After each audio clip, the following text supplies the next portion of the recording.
પ્રકરણ 8 અમરનાથની યાત્રાએ. ગુજરાતી નિબંધ નવલિકા, નવલકથા તેમજ બાળ સાહિત્યના અગ્રણી લેખિકા વિનોદિની નીલકંઠનો જન્મ અમદાવાદમાં થયો હતો. પ્રાથમિક, માધ્યમિક તેમજ ઉચ્ચ કેળવણી તેમણે અમદાવાદમાં પ્રાપ્ત કરી હતી. અમેરિકાની મિશિગન યુનિવર્સિટીમાંથી સમાજશાસ્ત્ર અને શિક્ષણશાસ્ત્ર વિષયો સાથે MA ની ડિગ્રી મેળવી. સામાજિક શૈક્ષણિક સંસ્થાઓમાં ઉમદા સેવાઓ આપી.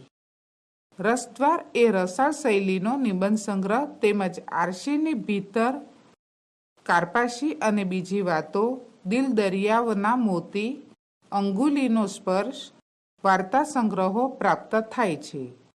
શિશુરંજના, મહેંદીની મંજરી, બાળકોની દુનિયામાં ડોકિયું તથા સફરચંદ બાળ સાહિત્યના નોંધપાત્ર પુસ્તકો છે. રાજ્ય સરકારના પારિતોષિક પણ એમને પ્રાપ્ત થયા છે. આ નિબંધમાં પ્રવાસ દરમિયાન થયેલા અનુભવો લેખિકા વર્ણવે છે.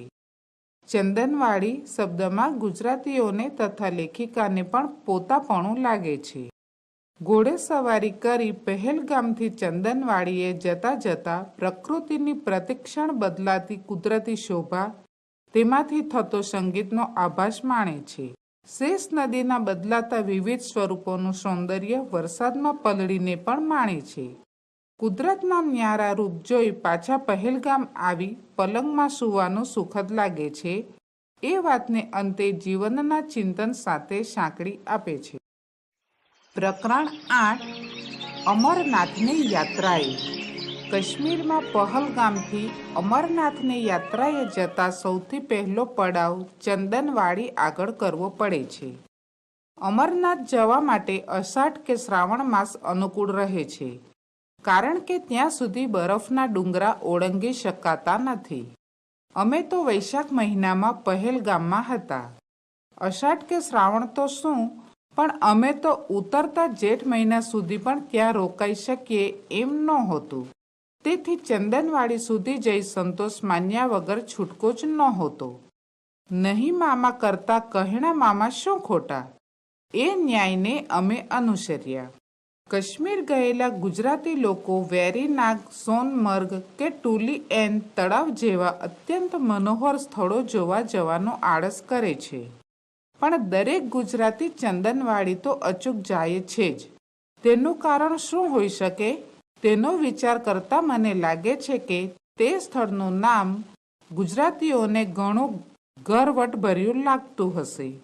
ગુલમર્ગ કે ખિલમર્ગ, ચશ્મે શાહી કે તખ્ત સુલેમાન, અગર અચબલ કે ગધીરબલ જેવા નામ પારકા પરાયા, પણ ગુજરાતી લોકો બાળક, વૃદ્ધ, જુવાન, સ્ત્રી અને પુરુષોના ટોળે ટોળા ચંદનવાડી જવા માટે પહેલગામથી ઘોડા ઉપર ફલાંગ મારી સવાર બને છે. એ વાત તો સાચી જ છે. મારી રંજના બહુ નાની હોવાથી અમે રસ્તે હજી ઘણો બરફ ખડકાયેલો અને કેટલેક સ્થળે માર્ગ જરા વિકટ હોવાનું સાંભળ્યાથી એને ચંદનવાડી લઈ જવી નહોતી. તેથી અમારા બેમાંથી એકે તો તેની પાસે રહેવું જ પડે. થોડા દિવસ પહેલાં કોલાહી ગ્લેશિયર ગયા, ત્યારે રંજનાને ખાતર મેં છેલ્લી મજલ જતી કરી હતી. તેથી આ વખતે મારા પતિએ મને જઈ આવવાનો આગ્રહ કર્યો. બંને પુત્રો તો ચંદનવાડી જવા અધીરા બની રહેલા હતા. આગલી સાંજે ઘોડા પસંદ કરી લીધા. અમે ત્રણે ઘોડે સવારીની આવડતવાળા, તેથી સરસ પાણીદાર ઘોડા લઈ લીધા. હોટેલના વ્યવસ્થાપકને અમારા બપોરી ખાણાનું ભાથું બાંધી આપવા વર્દી આપી હતી. પણ આવે પ્રસંગે ભૂખ વધારે લાગે અને હોટેલવાળા હંમેશા ઓછું ખાવાનું બાંધી આપે છે, એવો અનુભવ હોવાથી અમે સમી સાંજે પહેલગામના હલવાઈઓને થોડું ઘણું ખટાવ્યા. વળતે દિવસે વહેલી સવારે હળવો નાસ્તો કરી કેમેરા, થર્મોસ તથા નાસ્તાના સાધનો ઘોડાવાળાને સોંપી અમે ત્રણેય ચાલી નીકળ્યા. પહેલગામથી શરૂઆતથી જ શેષ નદીને કાંઠે કાંઠે થઈને રસ્તો ચાલ્યો જાય છે. કાશ્મીરનો વૈશાખ એટલે ત્યાં તો બેસી ચૂકેલી વસંત ઋતુ. નદી કાંઠે કેવી અભિરામ વંદરાઈ. શેવ એટલે સફરજનના ઝાડ ઉપર દૂધ જેવા ધોળા ફૂલના ગુચ્છા ખીલી ઉઠ્યા હતા. પૂર ઝપાટાબંધ વહેતી શેષ નદીના નીર અને કાંઠે વાતાવરણથી હરખાઈ ઉઠેલા સફરજનના વૃક્ષ, એક અંગ્રેજી કાવ્યપંક્તિ મારા મનમાં કૂદી કૂદીને રટણ કરવા મંડી પડી. A thing of beauty, his joy for ever. નિશાળનો ઘંટ વાગી જવાની બીકે ઉતાવળે નિશાળ તરફ ધસતી, વાયરાથી ઉડી જતી ઓઢણીને ખેંચી પકડવા મથતી મુગ્ધા કન્યકાઓની યાદ આપતી. ઉજળા નિર્મળા ઉછાળા મારતા ઉતાવળમાં વહી જતા પાણીવાળી શેષ નદી વહી રહી હતી અને નદીને જમણી પડખે રળિયામણી ટેકરીઓ ઉપર પાઈનના ઝાડની ગીચ જાળીમાં થઈને વાતા માદક આહ્લાદક વસંત વાયુના સુસ્વાતા તોફાની નિશાળિયાની સિસોટીના સંગીતનો આભાસ આપતા હતા. નિશાળ બની દોડતી કન્યકાઓને સિસોટી વગાડી ટીખડી છોકરાઓ જાણે ખીજવી રહ્યા હતા. બુલબુલ, રાજા અને નિશાંત એવા અમારા ઘોડાના નામ હતા. તે પહાડી ઘોડા સી કાળજીથી, કેવા જતનપૂર્વક અમને ચંદનવાડી તરફ લઈ જતા હતા. લપસણી આવતા તે સંભાળભર્યા પગલાં માંડી અમને ઈજા ન આવે તેમ દોડીએ જતા હતા. પહોળો માર્ગ આવતા ત્રણેય ઘોડા એક હરોળમાં ચલાવી શકાતા અને વળી સાંકડી કેડી આવતી ત્યારે અમે ત્રણેય એક પાછળ એક ચાલી માર્ગ કાપતા હતા. ત્યાં અમારા જેવી જે માતા તથા 2 પુત્રોની ત્રિપુટીનો ભેટો થઈ ગયો. તે હતા શ્રીમતી કૃષ્ણા હઠીસિંહ તથા તેમના 2 પુત્રો. તે લોકો પણ ચંદનવાડી જઈ રહ્યા હતા. સોહામણા કાશ્મીરનો સૂર્યોદયનો તે અભિરામ સમય હતો. હવા તાજગીથી ભરપૂર હતી અને આખી કુદરત વસંતાવતારથી ઘેલી બની આનંદમગ્ન હતી. અમે ત્રણ પણ તે જ વાતાવરણથી મસ્ત બની હસતા, ગીત ગાતા, વાતો કરતા, સંસ્કૃત કવિઓના વસંત ઋતુના, હિમાલયના તથા નદીઓના વર્ણનાત્મક શ્લોકોના ઉચ્ચાર કરતા ચંદનવાડી તરફ ઘોડા દોડાવી રહ્યા હતા. માર્ગમાં દરેક ક્ષણે કુદરત પોતાનું સ્વરૂપ બદલતી હતી અને તેમાંથી કયું શ્રેષ્ઠ તે નક્કી કરવા અમે સૌ અસમર્થ બની જતા હતા. એકાદ વિખ્યાત ચિત્રકારના સુંદર ચિત્રોથી ભરપૂર કોઈ ચિત્ર સંગ્રહ સ્થાનમાં જઈએ અને ત્યાં જઈ આ ચિત્ર જોયું, અરે આ તો તેનાથી પણ વધારે સરસ છે, એમ આપણે એકબીજાને કહીએ તેવું જ અહીં બનતું હતું.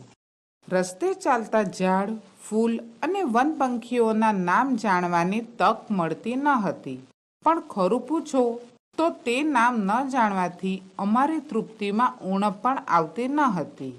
ખડખડાટ વહી જતા અને શેષ નદીમાં પોતાનું પાણી ઠાલવતા વહેડા તેમજ હૈયાનો ઉલ્લાસ સંગીત દ્વારા વ્યક્ત કરતા નાના સા ઝરણા અમારા માર્ગ આડે વારંવાર આવતા હતા. પાણી પીવાને બહાને અમારા પહાડી ઘોડા પણ પળવાર ઠમકીને આ હિમસૂતાઓના સૌંદર્યનું પાન કરી લેતા હતા. આગળ જતાં અમારો માર્ગ એકદમ ઊંચાણમાં આવી ગયો અને શેષ નદી દૂર નીચે રહી ગઈ. બરફ ઉપર થઈને વારંવાર પસાર થવું પડતું હતું. બરફ અગર સુશોભિત વનરાજીથી વિરાજમાન ઊંચા નીચા શિખર ચોપાસ નજરે પડ્યા કરતા હતા. ત્યાં અરે એકાએક આ કેવું નજરે ચડ્યું! તાજુબ બનીને જાણે સંકેત કરી ન મૂક્યો હોય તેમ અમે ત્રણે એકે સામટા ઘોડા થંભાવી ઊભા રહી ગયા.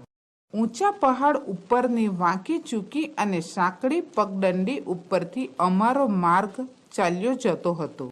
નીચે ઊંડાણમાં ખડકો ઉપરથી કૂદકા મારતી, કોઈક વાર વધુ ઊંચેથી ભૂસકા મારતી, ઉતાવળે દોડતી, નાચતી, ગાતી અને હસતી ઉન્માદીની તરંગવતી શેષ નદી જાણે મુગ્ધત્વ અને યૌવનની અધવચ્ચે ઊભેલી વનની મધુશ્રી જેવી ભાસતી હતી. ત્યાં આ કેવું તેનું અજબનું રૂપાંતર! અમારે જમણે હાથે માઇલો સુધી ઘણું વિસ્તૃત એવું તદ્દન સપાટ લીલુંછમ મેદાન હતું. તેનું નામ હરઘન. હરગનના મેદાનમાંથી ડાહી, ઠાવકી, શાણી અને ઠરેલ શેષ નદી પહોળે પટે શાંતિથી વહી જતી.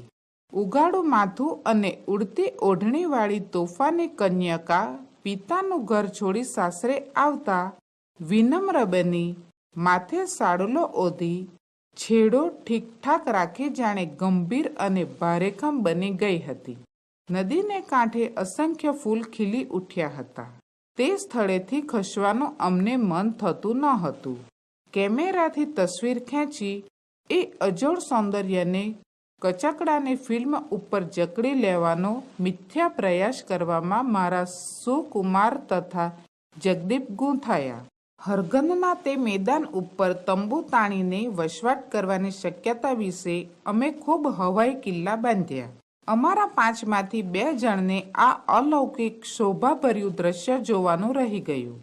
તેથી અમે 3 ગણો જીવ બાળ્યો. દુઃખની માફક સુખનો અતિરેક સહન કરવા માટે પણ સ્નિગ્ધજનની ભાગીદારીની જરૂર પડે છે. અંગુલીના સ્પર્શ વડે કોઈ આપણને ઊંઘમાંથી જગાડે તેમ વરસાદના ફોરાએ હરગનના મેદાનની શોભા નિહાળવામાં તલ્લીન બનેલા અમને જાગૃત કર્યા અને ઝરમરતા વરસાદને ઝીલતા અમે ચંદનવાડી ભણી ઉતાવળે જવા ઘોડાને એડી મારી. ચંદનવાડી આગળ શેષ નદી બહુ ઘાટીલો વળાંક લે છે. ત્યાં નદી તટે અમરનાથના જાત્રાળુઓ માટે છાપરા બાંધેલા છે અને થોડા જાઘર પણ નજરે પડે છે. ચંદનવાડીના છેક પાછલા ભાગમાં બરફનો પુલ છે. પર્વતની ઉપર જામી ગયેલા બરફની અંદર કુદરતી ગોળાકાર બાકોરો પાડી શેષ નદી ચંદનવાડી તરફ વહેતી આવે છે. ઉનાળો ઉગ્ર બનતા આ બરફનો પુલ કદાચ ઓગળી જતો હશે. નદીના કાંઠા ઉપર એક શાંત એકાંત સ્થળ પસંદ કરી અમે 3 ત્યાં બેઠા. ભાથામાં આણેલી ગરમ વાનગીઓ ઠંડી પડી ગઈ હતી અને ઠંડી વાનગીઓ ગરમ બની ગઈ હતી અને કેટલીક વાનગીઓનું સ્વરૂપ તો એવું પલટાઈ ગયું હતું કે તે કંઈ ચીજ છે તે પારખવું યોગ બળથી જ કદાચ શક્ય બને. દરરોજ ભાવ્યું ન ભાવ્યુંની ચીકાશ કરનારા બંને છોકરાઓ તે દિવસે તાજી હવામાં ઘોડા દોડની લાંબી મજલ થવાથી તે વિચિત્ર અને નામ ના આપી શકાય તેવું ભોજન આનંદથી આરોગી ગયા. વળી પાછો વરસાદ થયો. કોણ જાણે ક્યાંથી કાળા ભમ્મર જેવા વાદળા દળબડ દોડતા આવી આકાશના ગુંબજમાં પથરાઈ ગયા અને વરસાદ તૂટી પડ્યો. ઝપાટા બંધ પાછા ન જઈએ તો સાંકડા વહેડાઓ પહોળા અને વેગથી વહેતા બની જાય તો તે ઓળંગવા અઘરા પડી જાય. વળી પહાડના ઉભડાક ઢોળાવમાંથી કોરી કાઢેલી પગથીઓ સાંકડી અને લપસણી બની જાય તો ઘોડાના પગ સરી જવાનો પણ સંભવ તો ખરો જ. એટલે પહેલગામ પાછા પહોંચી જવાની મને અધીરાઈ થઈ. ઘર ભણી જવાનું હોવાથી બુલબુલ રાજા તથા નિશાંત પણ ઝડપભેર દોડવા રાજી હતા. વરસાદમાં પલળવાની અમને તો મજા આવતી હતી. માત્ર અમારા કેમેરામાં પાણી ન પેસે તેની અમને ચિંતા હતી. જેને અમે ઝરણાને સ્વરૂપે જોયા હતા તે થોડા કલાકમાં ધસમસ વહેતી નદીઓના રૂપમાં પલટાઈ ગયા હતા. હરગનનું પથરાયેલું વિશાળ મેદાન પણ રૂપ પલટો કરી બેઠું હતું. આ વખતે અમે શેષ નદીના પ્રવાહની સાથે સાથે જતા હતા. વરસાદ જેવો સમાન ધર્મ ભેરું મળી જવાથી શેષ નદી જાણે વધુ ઉલ્લાસવંતી બની ગઈ હતી. મારતે ઘોડે અને ધોધમાર વરસતે વરસાદે અમે પહેલગામ પહોંચ્યા ત્યારે અમારા શરીર ઉપર એક તસુ જગા પણ કોરી રહી ન હતી. નવી જગ્યાઓ જોવામાં કુદરતના ન્યારા રૂપ ભાળવાના ઉમંગમાં થાક નહોતો લાગ્યો. પણ પહેલગામ આવ્યા પછી કપડાં બદલી ગરમા ગરમ કોફી પીને ઓઢી પોઢીને પલંગમાં સૂઈ જવાનું બહુ સુખદ લાગ્યું. જીવનનો પણ એ જ પ્રકારનો અંત છે ને.